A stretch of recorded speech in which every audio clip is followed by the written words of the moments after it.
السلام عليكم، ازيكم يا حلوين؟ عاملين ايه؟ يا رب كلكم تكونوا بخير وبصحة وسعادة، امين يا رب العالمين. لو اول مرة تشوفوني ما تنسوش تعملوا لايك وتشتركوا في القناة وتفعلوا زر الجرس عشان يوصل لكم كل جديد. فيديو النهاردة هنتكلم عن ام ضني، بس يعني احنا مش هنجمع حد تاني. ام ضني ردت على الفيديو اللي اتعمل بتاع ضني وياسمين. الست منهارة جدا جدا جدا. آم، للأسف يعني كلامها كله قالت لا أنا ما زعلتش علشان خاطر إن أمك جت يا ياسمين. أنا لو زعلت اللهم صل عليه وسلم الصلاة على والسلام.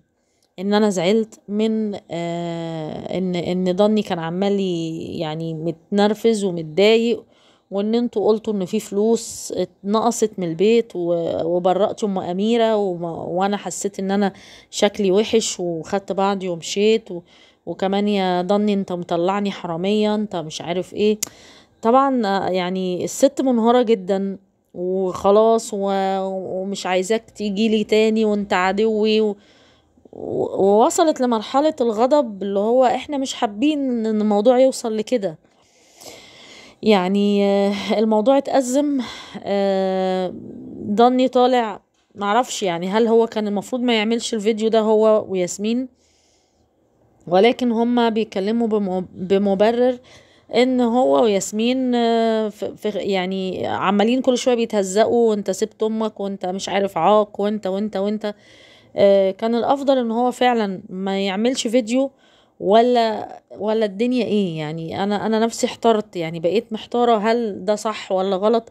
ولكن لما دخلت على التعليقات عند ام ضني لقيت ناس كتير قوي قوي قوي، يعني يمكن 3/4 التعليقات بيقولوا لها ابعدي عن قص الفساد، ابعدي عن اللي وصل الامور لكده، ابعدي عن هشام، انتي المفروض ما تقربيش منه. حد تاني قال لها بلاش تغضبي، انتي معلش. حد تاني قال لها كفاية ان ابنك يبقى عايش مع واحدة بتحبه وخلاص. بلاش ان انتي توصلي الامور لكده ويبقى فيه زعل ويبقى فيه بعد بينك وبين ابنك والكلام ده كله. ولكن احنا مش عارفين هل ده يعني هي ام ضني مش عارفين يعني. انا رأيي ان ضني يطلع يتكلم، يراضي امه، يفضل وراها يراضيها، يمسح الفيديو ده. خلاص يا ضني، يعني ما نكبرش المواضيع اكتر من كده. الست انهارت وعيطت، و يعني هي في موضوع هشام قالت انا ما اتفقتش معاه. انا كل اللي حصل ان هو يعني اتفق مع ابو ضني وبعت له الاكل مش بعت له الاكل، بعت له الفلوس والقناة ومش عارف ايه، وبعد كده حصل اللي حصل، فانا ماليش في الموضوع وانا مش عارف ايه والكلام ده كله. طيب تمام. آه ناس كتير بيقولوا لها انت دخلتي هشام معاكي، المفروض ما كنتيش تدخليه.